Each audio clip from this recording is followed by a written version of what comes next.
Titulli i analizës: Alexander Hasanas dhe kontributi i tij në studimet e lashtësisë së gjuhës shqipe. Autori i analizës Kol Marku, studiues në bashkëpunim me inteligjencën artificiale. Alexander Hasanas është një studiues i pavarur i gjuhës shqipe, i lindur më 30 janar 1954 në Butkët e Ersekës dhe banues në Korçë, Shqipëri. Ai është i njohur për përkushtimin e tij në studimin e lashtësisë së gjuhës shqipe dhe përpjekjet për të zbuluar lidhjet e saj me gjuhët e tjera indo-evropiane. Veprimtaria dhe kontributet: Hasanas ka botuar disa vepra që trajtojnë etimologjinë dhe historinë e gjuhës shqipe, përfshirë Kodi i gjuhës shqipe, etimologji. Pelazgët e fundit, gjuha e tyre, etimologji milë dhe të fjalë njëzropen si fjalë një rokëshe të gjuhës shqipe, histori e rrehur e botës antike shqiptare, hylja fundim.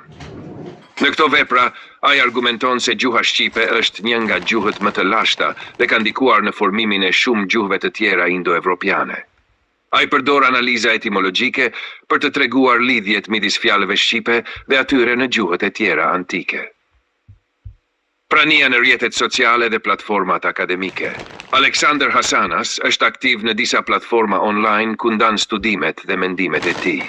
Facebook ka një faqe me mbi 3000 ndjekës ku publikon rregullisht për temat e gjuhës shqipe. X publikon analiza dhe mendime mbi gjuhën shqipe dhe lidhjet e saj me gjuhët e tjera. Blogu Albania Ilire Pelazgët publikon artikuj të detajuar mbi etimologjinë dhe historinë e gjuhës shqipe. Akademia Totedu ka publikuar disa punime shkencore që trajtojnë temat e dialekteve të gjuhës shqipe dhe etimologjinë e fjalëve. Intervista dhe paraqitje publike. Hasanas ka marrë pjesë në disa intervista dhe emisione televizive ku ka diskutuar për teoritë e tij mbi gjuhën shqipe, përfshirë emisionin Mysafiri i mëngjesit në RTK më 10 mars 2022, emisionin Sy të Shit ku foli për librin e tij, Pelazgët e fundit, gjuha e tyre. Një video ku shpreh mendimin se gjuha shqipe është gjuha ame të gjitha gjuhëve indo-evropiane. Në përmbledhje, Alexander Hasanas është një studiues i përkushtuar ndaj gjuhës shqipe, me një fokus të veçantë në lashtësinë dhe ndikimin e saj në gjuhët e tjera. Përmes veprave të tij dhe pranisë aktive në rrjetet sociale, ai synon të promovojë dhe të thellojë njohuritë mbi historinë dhe etimologjinë e gjuhës shqipe. Analize përmbledhur me fusnota akademike. Alexander Hasanas është një ndër studiuesit e pavarur shqiptar që ka kontribuar ndjeshëm në debatin për lashtësinë e gjuhës shqipe dhe origjinën e saj pelazge. Ai ka ndërtuar një veprimtari të gjerë studimore, duke u përqendruar në etimologjinë, strukturën e gjuhës dhe ndikimin e saj mbi gjuhët e tjera indo-evropiane. Në veprat e tij, si Kodi i gjuhës shqipe, etimologji dhe Pelazgët e fundit, gjuha e tyre, Hasanas argumenton se shqipja është ruajtëse e fjalëve themelore të një gjuhe të lashtë, që ai e lidh me gjuhën e pelazgjeve. Në librin Fjalë një rokëshe të gjuhës shqipe, ai trajton fjalë një rokëshe si dëshmi të strukturës arkaike të shqipes, duke theksuar se këto fjalë janë mbetje të një gjuhe proto-indo-evropiane ose edhe më të lashtë. Në përpjekje për të ndërtuar një narrativë alternative për historinë e gjuhës shqipe, Hasanas përdor një metodë krahasimore me gjuhët të vjetra si sanskritishtja, latinishtja, greqishtja e vjetër dhe gjuhët semitike, duke gjetur ngjashmëri të fjalëve me rrënje shqipe.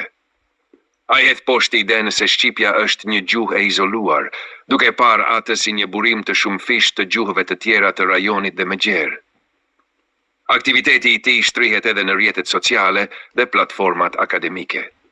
Hasanas është aktiv në Facebook, ku ndan analizat e tij për publikun e gjerë, si dhe në Akademia Edu, ku prezanton punime më thelluara mbi strukturën dhe evoluimin e shqipes. Në intervistat televizive, ai ka përforcuar idenë se shqipja është gjuha mena e të gjitha gjuhëve indo-evropiane. Megjithse qasja e tij është jashtë paradigmes akademike zyrtare dhe shpesh konsiderohet e debatueshme, ajo ngre pyetje thelbësore mbi historiografinë e gjuhës shqipe dhe meriton trajtim të kujdesshëm shkencor. Ai përfaqëson një zë të guximshëm në kërkim të rrënjeve të gjuhës dhe identitetit shqiptar, duke sfiduar skemat tradicionale të historisë së gjuhëve në Ballkan. Fusnota: Alexander Hasanas, biografia. Wikidia Chip, big wikipedia.org/doruesi të Alexander Hasanasi. Alexander Hasanas, Pelazgjet e fundit, gjuha e tyre etimologji, botimi pavarur, Korçë 2001. Alexander Hasanas, fjale një rokëshe të gjuhës shqipe, botimi pavarur 2002. Shih publikimet në blogun personal milibutka.wordpress.com. Profili i Alexander Hasanas në academia.independent.academia.edu/milibutka. Emisioni Mysafiri i Mëngjesit, RTK, 6 mars 2022, youtube.watch. Të nderuar leksues, përfundimet besoj janë të qarta për gjithë secilin.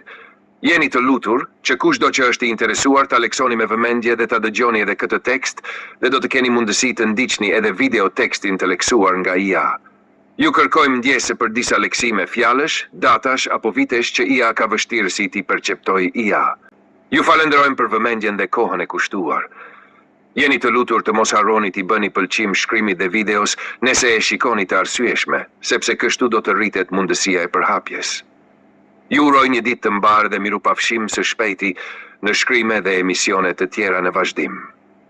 Autor Kolmarku Itali.